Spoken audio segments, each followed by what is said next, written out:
কুমিল্লার সাবেক এমপি বাহাউদ্দিন বাহার এবং তার মেয়ে কুমিল্লা সিটি কর্পোরেশনের সাবেক মেয়র তাহসিন বাহার সূচনা ভারতে পালিয়েছেন।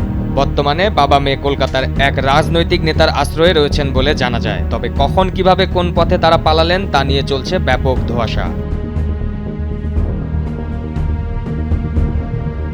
সূত্র বলছে, অন্তত ১১ দিন আগে ২১শে আগস্ট কুমিল্লার সাবেক সংসদ সদস্য আখম বাহাউদ্দিন বাহার চোরাই পথে ভারতে পাড়ি জমান।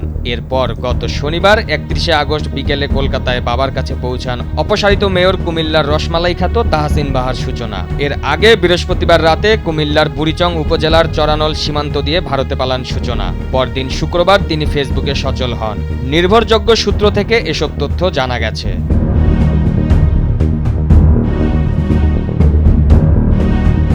সূত্রটি জানায়, কুমিল্লার ব্রাহ্মণপাড়ার শশীদল ইউনিয়নের একটি হুন্ডি ব্যবসায়ীর মাধ্যমে অর্থের বিনিময়ে সীমান্ত পার হন তাহসিন বাহার সূচনা। তবে কত টাকার বিনিময়ে তিনি পার হয়েছেন তা জানা যায়নি। তার সীমান্ত পার হওয়ার একটি ভিডিও কলের ছবি ইতিমধ্যে ভাইরাল হয়েছে।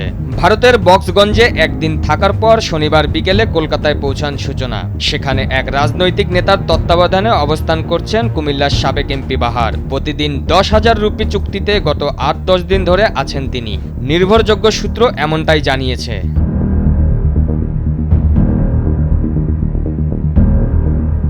জানা গেছে, ব্রাহ্মণপাড়ার শশীদলের যে হুন্ডি ব্যবসায়ীর মাধ্যমে সূচি সীমান্ত পার হয়েছেন তিনি এক প্রভাবশালী আওয়ামী লীগ নেতার ঘনিষ্ঠ।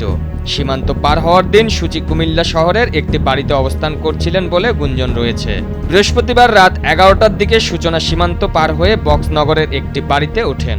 সেখান থেকে তার একটি ছবি ইতিমধ্যে ভাইরাল হয়েছে। ছবি কেন প্রচার হলো এ নিয়ে সাবেক এমপি বাহার কলদাতাকে ধমকিও দেন।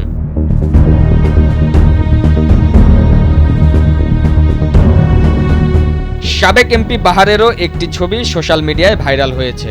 এতে দেখা যায় তার মাথায় চুল নেই এবং সোনালী রঙের দাড়িও নেই। তার মুখে ছোট সাদা রঙের দাড়ি রয়েছে।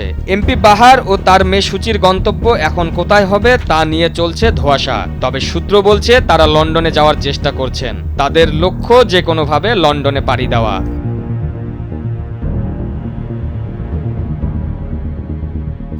পারভেজ মোশাররফ, ভোরের কাগজ।